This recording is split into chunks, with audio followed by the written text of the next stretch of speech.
Hey there, I'm Ashley, and this is New Day with Ashley. If you're looking for inspiration to make a difference and create lasting impact, then you're in the right place. Get ready to be encouraged by the stories of my guests who have taken risks, overcome challenges, and created opportunities. It's time to make the most of your new day.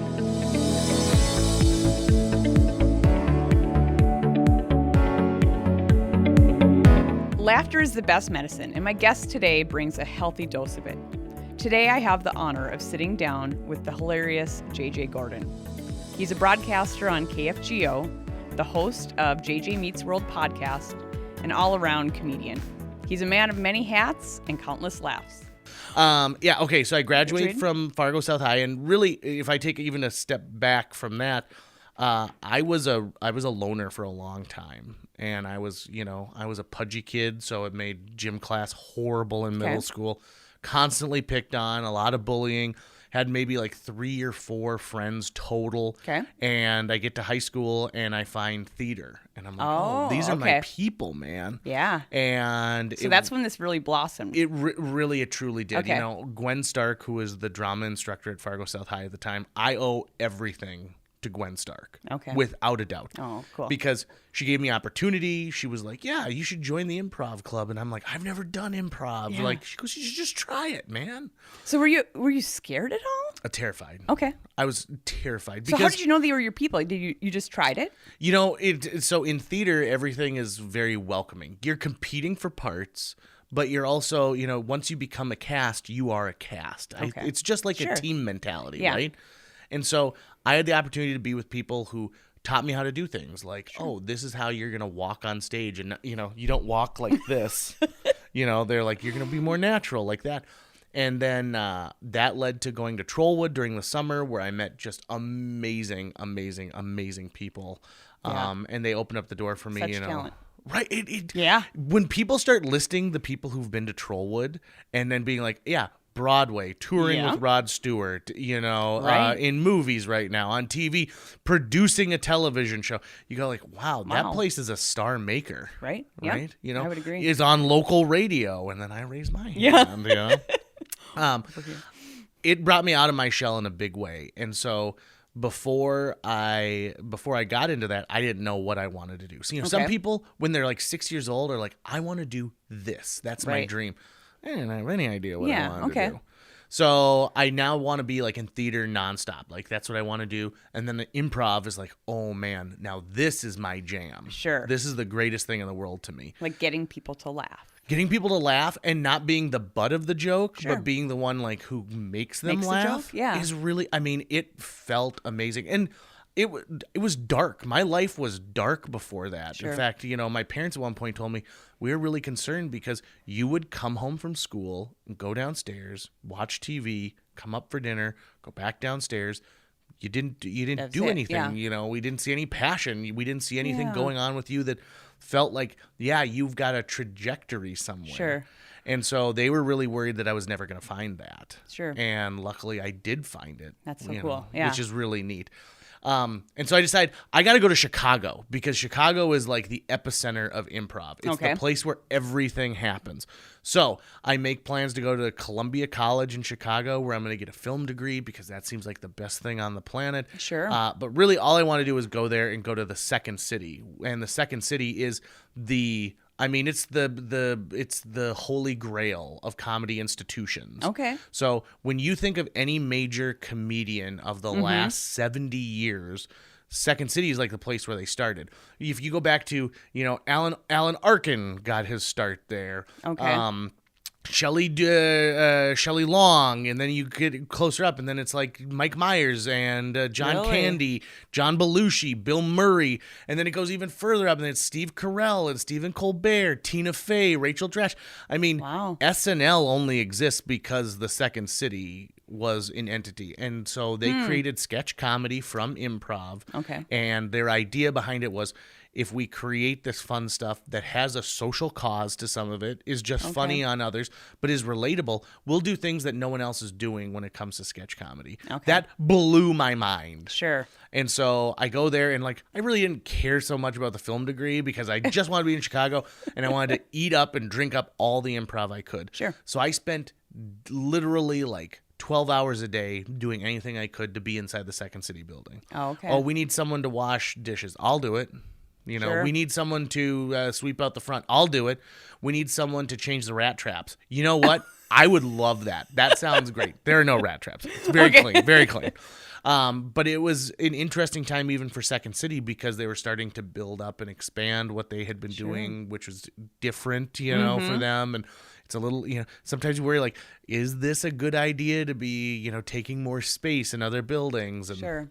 so it was just a blast and a half, and I love that. And my improv education is what I'm so proud of. And at that same time, the LineBenders in Fargo was starting. Okay, yep. So the LineBenders get founded in 2001, and you had to be 18 to audition for it. And so I was like, I'm only 17. I can't audition for this.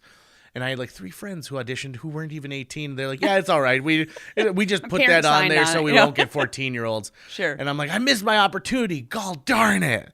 And so a man named Bill Lucas, who was Ole out at the Red Hawk Stadium, takes over LineBenders from a guy named Marty Jonason, who's running the 3rd Street Acting Studio. And Marty's also a famous Teddy Roosevelt impersonator. Okay. So it's got a rich history there, right?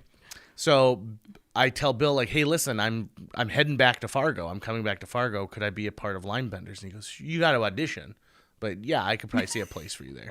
So I get back, and I love it. And here's a big change. And so why did you come back? I came back because Chicago. Chicago. It's you're awesome. in Chicago. It's amazing. But Chicago's got a million amazing people in it. Okay. Right? And so I saw an opportunity back in Fargo to be a big fish in a smaller pond versus a regular fish with a bunch of regular other fish. And, Sure. And because I wasn't, I don't say Chicago the way other people say Chicago. Yeah. You always feel like you're a little bit left out of that type of thing.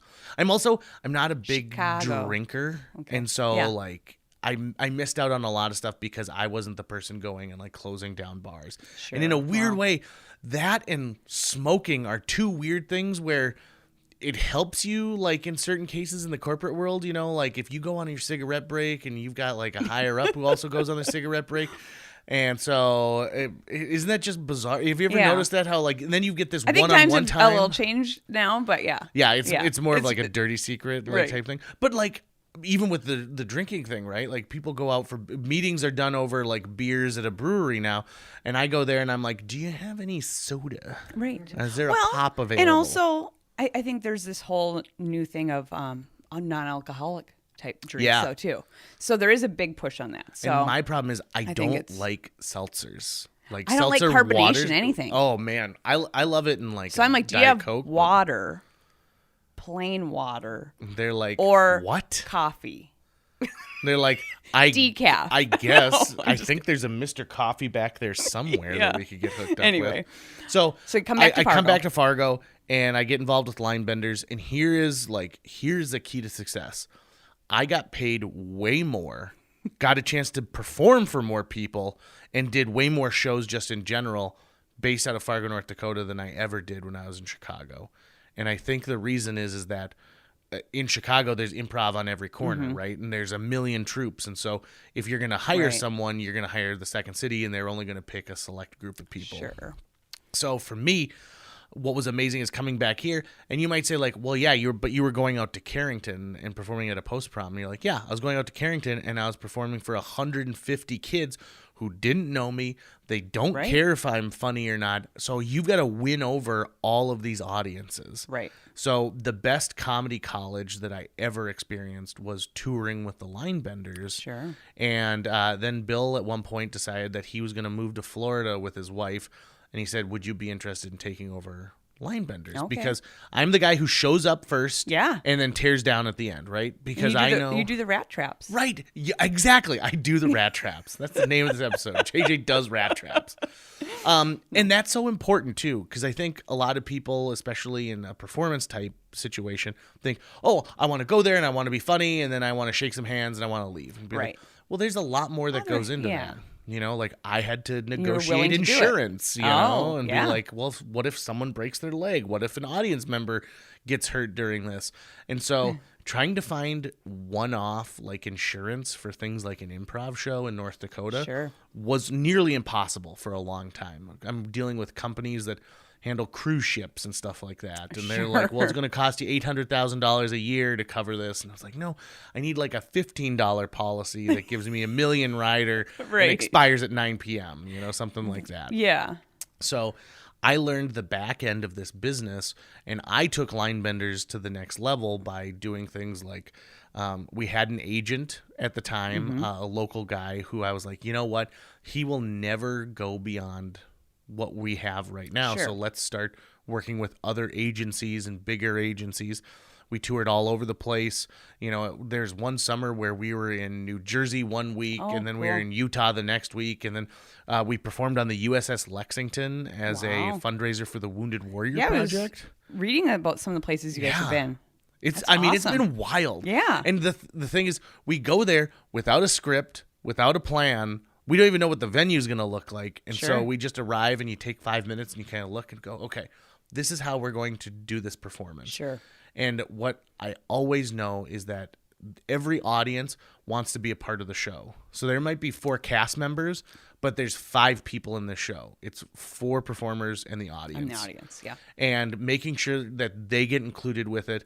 Making sure that like no one ever hops up on stage and feels so uncomfortable that they leave and they're angry. Sure. So we always tell clients that this isn't a roast. I know sometimes they want us. They're like, oh, you got to be really mean to Danny in accounting. Like, just, get him on this and get him on this. And like, it's well, like, yeah. Yeah. And it's like, we don't want to go up there and have like, a nasty taste in your mouth afterwards. Right. And so if we find something funny, so if Sally comes up and Sally says something about like, oh, my chair broke, that might become a running gag, about how Sally's sabotaging the chairs so they buy new ones. Sure. Right. And so it's lighthearted and fun stuff. Yeah. Yeah. And it was a real learning experience because I'm working with people who have maybe never planned an event before, but they know it's going to be on December 14th and they know that they're going to have, brisket beforehand.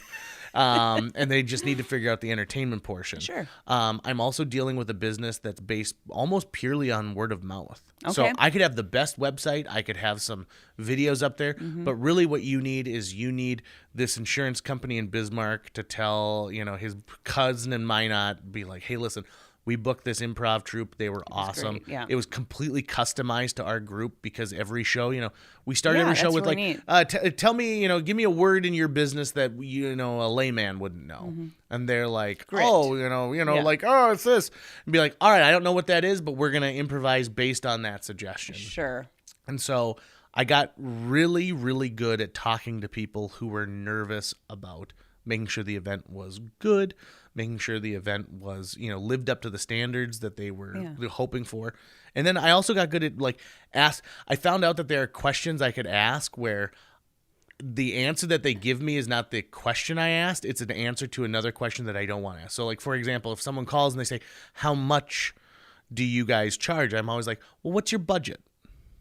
And if they're like $40, and I'm like, fantastic. Let me tell you the name of some great stand-up comedians who are in your town right now who'd be more than happy to do that. Sure. But it's going to cost me more in gas to get to Jamestown than it is for this type of thing. Especially now. Right. No. Or if they say like, oh, our budget's $3,000, and I'll be like, well, listen, you've got an opportunity to book someone from anywhere in the country, and that $3,000 can include travel costs and stuff like that. So maybe you're looking for somebody, of a higher tier. Or, because I'd never have someone say like, oh, we've got a budget of $10,000. Be like, great, that's how much we cost, $10,000. Nailed it, yeah. Because I'll be realistic. We're an improv troupe based out of Fargo, North Dakota. We don't have... And how many years have you been doing this now? It's 21 years. 21 years, wow. Which is amazing. Like, we had a big 20th anniversary show last year, and it kind of took me back a little bit on... We've been making stuff up out of nowhere for 20 years, and people still come to these things. You started when you were 2. Wow, what a great episode. Thank you so much for joining me. It's always so inspiring sharing these stories. To listen to the full conversation, head over to Spotify or Apple Podcasts or wherever you get your podcasts. Remember to like and subscribe. I would love if you could leave me a 5-star review. This helps us reach and engage with more people. Join me next week, and until then, make the most of your new day.